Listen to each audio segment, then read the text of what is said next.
Allez, c'est parti, je fais la continuation de la lecture de Shurangama Sutra, le discours des Bouddhas de la marche héroïque de l'éveil, où ils expliquent, c'est chapitre 8, ils expliquent tous les démons qui peuvent se manifester quand on cherche à s'éveiller. Donc toutes les tentations qui essayent de nous tromper et nous garder dans la matrice. C'est parti mon kiki. Alors j'avais déjà commencé pendant 32 minutes à le lire, là maintenant je passe à la fin du skandha de la forme, à la fin de la méditation qui passe à travers le skandha de la forme, l'agrégat de la forme, à la fin de tout le chapitre qui parle des démons qui peuvent s'emparer de nous, des erreurs, des illusions qui peuvent s'emparer de nous, tandis qu'on est en train de passer à travers les illusions des agrégats de la forme. Je continue. À l'époque de la fin du Dharma, c'est-à-dire à l'époque de dégénération totale de l'humanité, après le nirvana de l'ainsi venu, vous tous devriez dépendre de cet enseignement et le proclamer. Ne laissez pas les démons des cieux faire à leur tête. Offrez protection afin que tous puissent réaliser la voie insurpassée. Ananda, quand la bonne personne qui cultive le samadhi et shamatha, la concentration mentale, a mis fin au skandha de la forme, elle peut voir l'esprit de tous les Bouddhas comme s'ils voyaient une image réfléchie dans un clair miroir. Elle semble avoir obtenu quelque chose, mais elle ne peut pas s'en servir. En cela, elle ressemble à une personne paralysée. Ses mains et ses pieds sont intacts, sa vue et son ouïe ne sont pas déformés, et pourtant son esprit est passé sous une influence déviante, de sorte qu'elle est incapable de bouger. Ceci est la région du skandha de la sensation. À la fin, elle se défait et révèle sa fausse source. Une fois que le problème de la paralysie s'amoindrit, son esprit peut alors quitter son corps et voir son visage en retour. Il peut aller venir à sa guise sans aucun obstacle. On parle de la paralysie du sommeil, on dirait, qui est un état qu'on traverse pendant la méditation. Ceci est la fin du skandha de la sensation. Cette personne peut alors transcender la turbidité des vues, c'est-à-dire la fausseté de toutes les visions relatives du mental. Contemplant la cause du skandha de la sensation, on voit que les fausses pensées de la clarté illusoire sont sa source. Ananda, dans cette situation, la bonne personne fait l'expérience d'une lumière brillante. Une sensation surgit dans son esprit comme résultat de pression interne excessive. À ce point, elle ressent soudain une tristesse tellement sans limite qu'elle considère même les moustiques et les temps comme si c'étaient des enfants nouveau-nés. Elle est accablée de pitié et éclate en larmes sans le savoir. Sans savoir pourquoi. Sans le savoir, il est marqué. Ceci s'appelle tenter trop fort de supprimer l'esprit dans le cours de la culture. Si elle comprend, il n'y a alors aucune erreur. Cette expérience n'indique pas la sagesse. Si elle réalise cela et qu'elle reste sans confusion, alors après un certain temps, cela disparaîtra. Donc il suffit d'être patient et d'être détaché, et ça s'en va. Mais si elle se considère sage, alors un démon de tristesse entrera dans son esprit. Ah là là. Alors aussitôt qu'elle verra quelqu'un, elle se sentira triste et pleurera de façon incontrôlable, dépourvue de la samadhi correcte, c'est-à-dire de la méditation profonde correcte, elle tombera certainement. Elle se loue comme si elle était l'égale des Bouddhas. Qui plus est, Ananda, dans cet état de samadhi, la bonne personne voit la désintégration du skandha de la forme et comprend le skandha de la sensation. À ce moment-là, elle a une sublime vision et est accablée de gratitude. Dans cette situation, elle manifeste soudain un extraordinaire courage. Son esprit est audacieux et vif. Elle prend la résolution d'égaler tous les Bouddhas et dit qu'elle peut transcender 3 asamkhyeya déons dans une seule pensée. Qu'en une seule pensée, elle peut traverser des milliards d'années. Ceci s'appelle être trop anxieux pour exceller dans la culture, en gros, trop pressé de s'éveiller. Si elle comprend, alors il n'y aura aucune erreur. Cette expérience n'indique pas la sagesse. Si elle réalise cela, la personne, et qu'elle reste sans confusion, alors, après un temps, cela disparaîtra. Mais si elle se considère sage, alors un démon de l'insanité entrera dans son esprit. Aussitôt qu'elle voit quelqu'un, elle va se vanter. Elle va devenir extrêmement hautaine, au point de ne reconnaître aucun Bouddha au-dessus d'elle et aucune personne au-dessous. Dépourvue de la samadhi correcte, elle tombera certainement. Qui plus est, dans cet état de samadhi, la bonne personne voit la désintégration du skandha de l'agrégat de la forme et comprend le skandha, l'agrégat de la sensation, sans aucune nouvelle réalisation immédiatement au-devant elle, et ayant également perdu son statut antérieur, son pouvoir de sagesse s'affaiblit, et elle entre dans une impasse dans laquelle elle ne voit rien à anticiper. Soudain, une sensation d'extraordinaire monotonie et de soif surgit dans son esprit. En tout temps, elle est fixée dans des souvenirs qui ne se dispersent pas. Elle confond ceci avec un signe de diligence et de vigueur. Ceci s'appelle cultiver l'esprit, mais se perdre à cause d'un manque de sagesse. Si elle comprend, alors il n'y a aucune erreur. Cette expérience n'indique pas la sagesse. Mais si elle se considère sage, alors un démon de la mémoire entrera dans son esprit. Jour et nuit, il maintiendra son esprit suspendu dans un endroit mental. Et pourvu de la samadhi correcte, elle tombera certainement.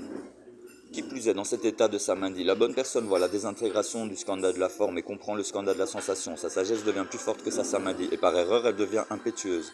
Chérissant la suprématie de sa nature, elle imagine être un Bouddha Nityananda, et se contente de sa réussite mineure. Ceci s'appelle appliquer l'esprit, mais s'égarer loin de l'examen constant et se préoccuper des idées et des opinions.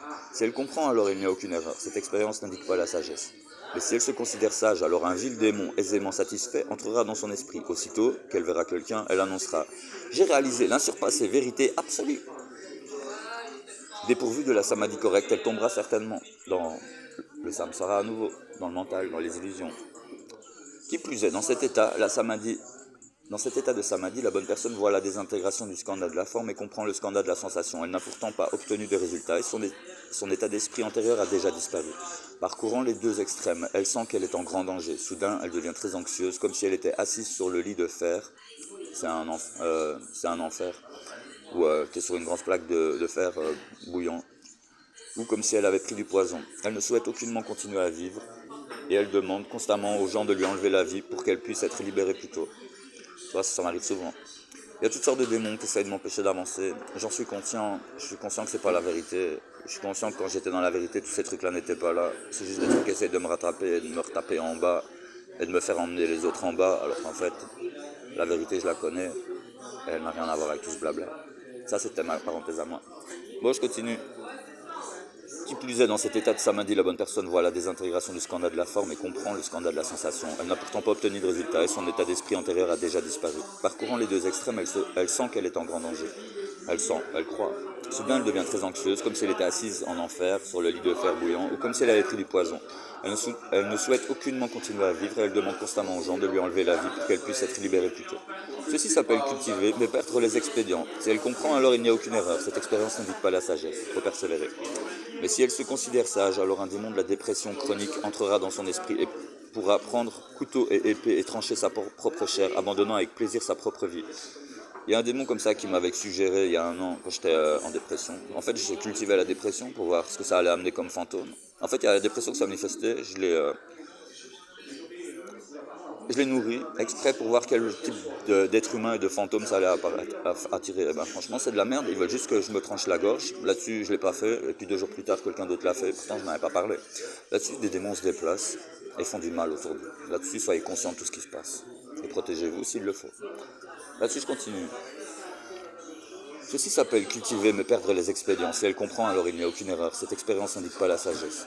Mais si elle se considère sage, alors un démon de la dépression chronique entrera dans son esprit. Elle pourra prendre couteau et épée et trancher sa propre chair, abandonnant avec plaisir sa propre vie.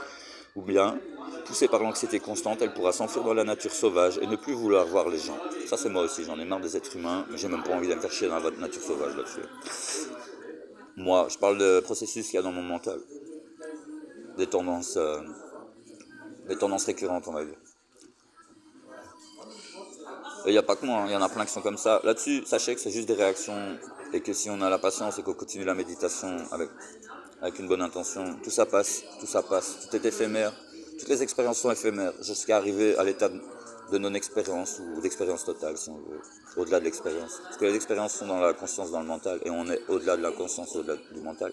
Là-dessus, il faut arriver au-delà de la conscience et du mental, c'est-à-dire au-delà des expériences. La dernière expérience, ça sera celle qui te fera sortir des expériences. Je te le dis, c'est vrai. Alors je continue. Qui plus est, dans cet état de samadhi, la bonne personne voit la désintégration du skandha de la forme et comprend le skandha de la sensation. Comme elle demeure dans cette pureté, son esprit est tranquille et à l'aise. Soudain, une sensation de joie sans limite s'ouvre en elle. Il y a une telle béatitude dans son esprit qu'elle ne peut pas la contenir. Ça, c'est super génial comme état, mais il ne faut pas s'y attacher.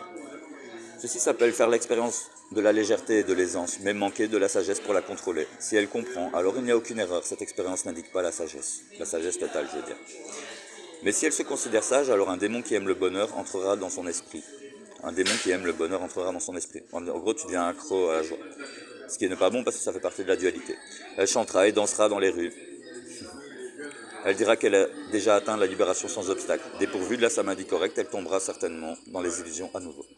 Qui plus est, dans cet état de samadhi, la bonne personne voit la désintégration du skandha de la forme et comprend le skandha de la sensation. Elle se dit déjà satisfaite. Soudain, une sensation d'autosatisfaction déraisonnable et intense peut surgir en elle. Elle peut inclure l'orgueil scandaleux, l'orgueil hautain, l'orgueil outrecuidant et l'orgueil basé sur l'infériorité qui surgissent tous en même temps. Dans son esprit, elle-même regarde avec condescendance les éveillés des 10 directions, combien plus encore les positions moindres des auditeurs, des arates et de ceux qui sont éveillés par les conditions. Pratyeka Bouddha et les Arhats. Je crois que c'est ça. Ceci s'appelle se considérer comme si on était suprême, mais manquer de la sagesse pour se sauver. Si elle comprend, alors il n'y a aucune erreur. Cette expérience n'indique pas la sagesse. Mais si elle se considère sage, alors un démon d'intense arrogance entrera dans son esprit. Elle ne s'inclinera pas devant les stupas ou dans les temples. Elle détruira sutras, les textes de Bouddha, et les images. Elle dira au Dhanapati, ces choses-là sont en or, en bronze, en argile ou en bois. Les sutras ne sont que feuilles ou tissus. Le corps de chair est ce qui est réel et éternel. On va dire ça. C'est son illusion. Mais vous ne le respectez pas. Au lieu de ça, vous vénérez de l'argile et du bois. C'est vraiment absurde. Ceux qui ont une foi profonde en elle la suivront pour détruire et enterrer les images dans le sol. Elle fourvoiera les êtres vivants de sorte qu'ils tombent dans les enfers implacables. Dépourvue de la samadhi correcte, elle tombera certainement elle aussi. Qui plus est, dans cet état de samadhi, la bonne personne voit la désintégration du skandha de la forme et comprend le skandha de la sensation, l'agrégat de la sensation. Dans son entendement raffiné, elle s'éveille complètement au subtil principe. Tout est en accord avec ses souhaits. Tout est en accord avec ses souhaits. Donc elle est en erreur, mais elle a quand même le contrôle. Là-dessus, tout se réalise, même si c'est une erreur. Elle peut soudain faire l'expérience sans limite de la légèreté et de l'aisance dans son esprit. Donc ça nous arrive à tous à un moment donné. Des fois, on se stabilise dedans. Mais elle peut dire qu'elle est devenue sage et atteint la grande maîtrise de soi. Donc, c'est encore un état éphémère. Là-dessus, il faut laisser passer les choses, passer les étapes les unes après les autres jusqu'à atteindre l'absolu réel. Ceci s'appelle atteindre la légèreté et la clarté grâce à la sagesse. Si elle comprend, alors il n'y a aucune erreur. Cette expérience n'indique pas la sagesse. Mais si elle se considère sage, alors un démon qui aime la légèreté et la clarté entrera dans son esprit. En gros, on devient des caricatures de nous-mêmes quand on s'identifie à des processus mentaux et à des états de conscience. Là-dessus, il ne faut pas devenir des caricatures de soi-même parce qu'on n'existe pas. Là-dessus, devenir une caricature de rien, c'est ridicule. On n'a pas envie d'être des marionnettes, franchement. Ceci s'appelle atteindre la légèreté et la clarté grâce à la sagesse. Si elle comprend, alors il n'y a aucune erreur. Cette expérience n'indique pas la sagesse. Mais si elle se considère sage, alors un démon qui aime la légèreté et la clarté entrera dans son esprit. Prétendant être déjà satisfaite, elle ne s'efforcera pas de faire davantage de progrès. Pour la plupart, ces cultivateurs deviendront comme le bhikshu illettré, comme le moine illettré. Ils fourvoieront les êtres vivants de sorte qu'ils tomberont dans l'enfer Avicii, le pire des enfers. Dépourvus de la samadhi correcte, ils tomberont certainement. Qui plus est, dans cet état de samadhi, la bonne personne voit la désintégration du skandha de la forme et comprend le skandha de la sensation. Dans ce clair éveil, elle fait l'expérience d'une fausse clarté. Au sein de celle-ci, elle peut soudain se tourner vers l'idée d'éternelle extinction, nier cause et effet, c'est-à-dire nier la loi du karma, et tout prendre comme si c'était vide. La pensée de vacuité prédomine tant qu'elle vient à croire qu'il y a une éternelle extinction après la mort. Alors qu'en fait, il y a des réincarnations, tout le subconscient continue. Même si tu es orgueilleux, c'est pas pour ça que ton subconscient n'est pas vidé. C'est-à-dire qu'il va se manifester dans cette vie-ci, dans l'au-delà, et puis dans les vies d'après. Ceci s'appelle l'état mental de samadhi se dissolvant de sorte qu'on perd de vue ce qui est correct. Si elle comprend, alors il n'y a aucune erreur. Cette expérience n'indique pas la sagesse. Mais si elle se considère sage, alors un démon de vacuité entrera dans son esprit. Elle va diffamer le maintien des préceptes, c'est-à-dire le maintien des règles de respect, de la vie et tout ça, entre autres. L'appelant un dharma du petit véhicule. Elle dira, c'est pas pour moi, c'est pas pour nous, c'est juste les chiens qui utilisent ces enseignements-là. L'orgueil total. Elle dira, puisque les bodhisattvas se sont éveillés à la vacuité, qu'y a-t-il à tenir ou à violer? Cette personne, en présence de son fidèle Dhanapati, va souvent boire du vin, manger de la viande et s'engager dans le désir débridé. Le pouvoir du démon va empêcher ses disciples de douter d'elle ou de la dénoncer. En gros, il est protégé par le démon, ce fils de pute. Mais mec, fils de pute, t'es dans l'erreur, là-dessus tu vas aller en enfer avec tous tes amis. Là-dessus il est temps de te réveiller, parce que tes amis seront pas là pour t'aider, ça je te le dis. Quand le démon t'aura lâché, tu seras tout seul au fin fond de ta cellule, ici ou en enfer. Je te préviens mec, c'est ce qu'il dit. Écoute-moi bien, c'est un bon conseil d'ami. Même aux ennemis, je donne des conseils d'amis.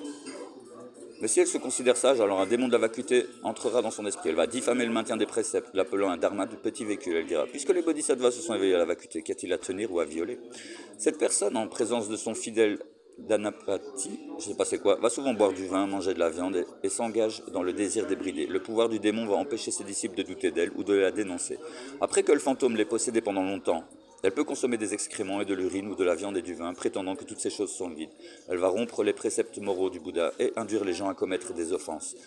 Ouais. Induire les gens à commettre des offenses. Ouais. Je connais ça. C'est quoi? C'est ton démon que je massacre, c'est pas toi. Je le massacre avec quoi? Avec la vérité. Parce que c'est l'ignorance qui fait qu'on vit dans un monde aussi horrible. Là-dessus, l'ignorance est détruite par la vérité. C'est parti mon kiki. C'est mon épée, la vérité, c'est mon épée, t'inquiète pas. Cette personne, en présence de son fidèle d'un impati, va souvent boire du vin, manger de la viande et s'engager dans les désirs débridés, sans respect pour les autres. Alors, qui plus est dans cet état de samadhi, la bonne personne voit la désintégration du scandale de la forme et comprend le scandale de la sensation. Elle savoure l'état de fausse clarté et pénètre profondément dans son esprit et ses os. L'amour sans limite peut soudain sourdre de son esprit. Lorsque cet amour devient extrême, elle devient folle d'avidité et de lascivité. Ceci s'appelle, lorsqu'un agréable état de samadhi entre dans l'esprit de quelqu'un, manquer de la sagesse pour se contrôler et s'engager par erreur dans un comportement lascif. Si elle comprend, alors il n'y a aucune erreur. Cette expérience n'indique pas la sagesse. Mais si elle se considère sage, alors un démon du désir entrera dans son esprit. Elle se fera franchement l'avocat du plaisir, l'appelant voie de l'illumination. Elle va enseigner à ses disciples laïcs à commettre de façon indiscriminée des actes lascifs, appelant ceux qui commettent des actes lascifs ses héritiers du dharma, ses héritiers de la vérité. Le pouvoir des esprits et des fantômes dans l'âge final va lui permettre d'attirer une suite de gens ordinaires et naïfs au nombre de 100, 200, 5 ou 600, ou autant que 1000 ou 10 000. Lorsque le démon commencera à s'ennuyer, il va quitter le corps de la personne. Une fois que le charisme de la personne est parti, elle va aller à l'encontre de la loi. Elle fourvoiera les êtres vivants de sorte qu'ils tombent dans les enfers implacables. Dépourvue de la samadhi correcte, elle tombera certainement. Ananda, 10 de ces états peuvent se produire en méditation concentrée, en dhyana, comme si l'effort mental interagissait avec l'agrégat de la sensation. Les êtres vivants, obtus et confus ne s'évaluent pas eux-mêmes. Lorsqu'ils se retrouvent dans des situations pareilles, dans leur confusion, ils manquent à les reconnaître et ils disent être devenus sages, prononçant par là un grand mensonge. Ils vont donc tomber dans les enfers implacables. À l'époque de la fin du Dharma, après mon nirvana, dit Bouddha, vous devrez tous passer sur les enseignements du Tathagata, de sorte que tous les êtres vivants puissent s'éveiller au sens de la vérité. Ne laissez pas les démons des cieux en faire à leur tête. Offrez protection de sorte qu'ils puissent tous réaliser la voie insurpassée.